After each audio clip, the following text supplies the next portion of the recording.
गुरुवर मेरी शंका यह है कि हम पंच परमेष्ठी पूजन में पढ़ते हैं, हो सम्यक दर्शन प्राप्त मुझे तो सफल बने मानव जीवन।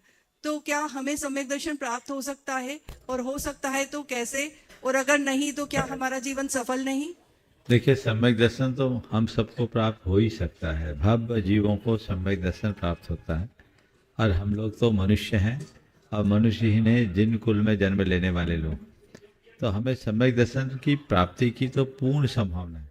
आपने पूछा प्राप्त हो सकता है, प्राप्त हो सकता है इसको दिमाग से हटाइए। हमें प्राप्त करना है इसे मन में बिठाइए, और प्राप्त करना है इसे भी मन से हटाइए। हमें सम्यक दर्शन है ऐसा महसूस कीजिए। अपने अंदर सम्यक दर्शन का अनुभव करना है तो भेद विज्ञान का हर पल अनुभव करें। आत्मा अनात्मा के भेद का ज्ञान हो, सच्चे देव शास्त्र गुरु के प्रति दृढ़ श्रद्धान हो, संसार शरीर और भोगों के प्रति हमारी आसक्ति मंद हो, और गृहीत मिथ्यात्व के सेवन से अपने आप को बचा ले। यदि इतना हम कर लेते हैं, तय मान करके चलिएगा हमारे भीतर सम्यक दर्शन की भूमिका बन रही है। और अगर सम्यक दर्शन की भूमिका बन गई तो मोक्ष का टिकट प्राप्त हो गया। फिर हमें संसार में कोई रोकने वाला नहीं है, और बिना सम्यक दर्शन के कभी जीवन का कल्याण नहीं हो सकता।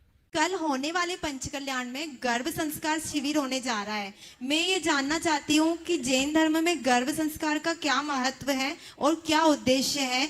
मैंने भी अपनी बेटी के गर्भ संस्कार करवाए थे, और मुझे बहुत खुशी है कि वो भीड़ से अलग है। बहुत सुंदर। देखिए, गर्भ संस्कार का जैन परंपरा में बहुत ही अधिक महत्व है। हम लोग पंच कल्याणिकों में देखते हैं, तीर्थंकरों के गर्भावतरण के 6 माह पूर्व से ही इंद्र कुछ विशिष्ट देवियों की नियुक्ति करता, कुछ विशिष्ट व्यवस्थाएं बनाता। कुबेर गृहांगन में, राजांगन में रत्नों की वर्षा करता। माता के गर्भ के शोधन की व्यवस्था होती, और उसके बाद 9 महीने तक माँ की सेवा में श्री ह्री धृति आदि देवियों की नियुक्ति करता है। ये सब गर्भ संस्कार की ही प्रक्रिया। यहाँ पर संस्कारों की सुरक्षा है।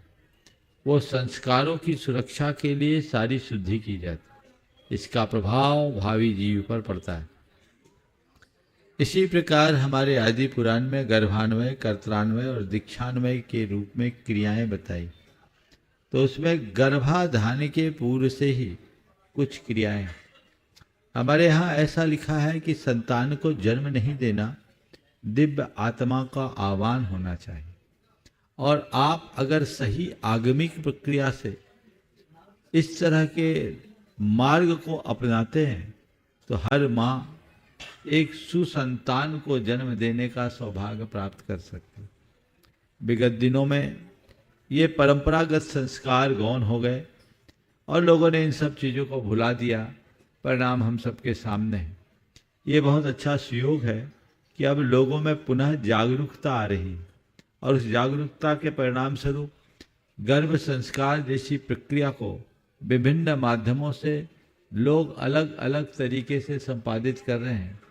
जैन परंपरा में गर्भ संस्कार का महत्व है, और जैन विधि से यदि आप गर्भ संस्कार की प्रक्रिया करते हैं तो आपके आने वाले संतान पर जैनत्व की अमिट छाप पड़ती है।